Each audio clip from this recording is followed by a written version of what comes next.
কসবা কাণ্ড গ্রেপ্তার হলো ল কলেজের নিরাপত্তা রক্ষীকে গ্রেপ্তার করা হয়েছে।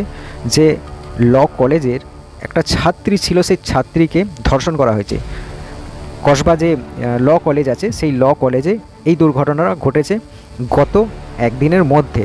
আজকে বললে আজকে, আবার গত একদিনের মধ্যে কিন্তু এই দুর্ঘটনাটা ঘটে গেছে।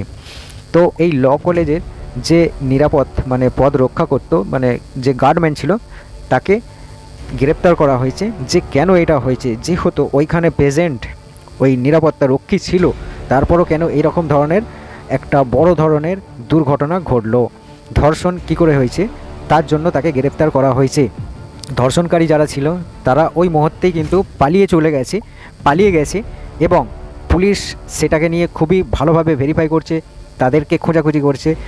তারা এই মুহূর্তে যেখানেই থাকুক তাদেরকে গ্রেপ্তার করা হবে।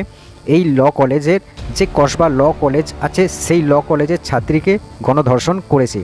রক্ষী যে ছিল, সেই নিরাপত্তা রক্ষীকে বারবার তিনি বলেছে ওই ছাত্রী যে আমাকে সাহায্য করো, আমার উপরে দয়া করো, এরা আমার সঙ্গে জবরদস্তি করছে, কিন্তু তারপরও না শোনার ভান করে সে ওইখান থেকে চলে গেছে। তাই নিরাপত্তা যে রক্ষী আছে তাকে গ্রেপ্তার করা হয়েছে।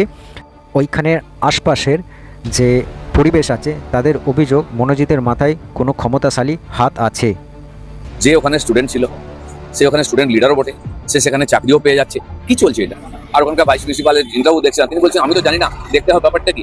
তো এখানে আইন কানুন নিয়ম বলে কিছু নাই, একজন দুজন তিনজন লোক মিলে সব চালাচ্ছে। নাহলে এখন অনুব্রতর মতো লোক যে কোনো সরকারি পদে নেই, সে একটা জেলা দণ্ডমুণ্ডের কর্তা, এসপি ডিএম এর ট্রান্সফার হবে কিনা, পশ্চিম হবে কিনা তিনি ঠিক করেন। তা তারই মতো এরকম যারা অতি সাধারণ স্তর থেকে উঠে এসেছে লোকেরা, তারা আজকে অ্যাডমিনিস্ট্রেশন চালাচ্ছে।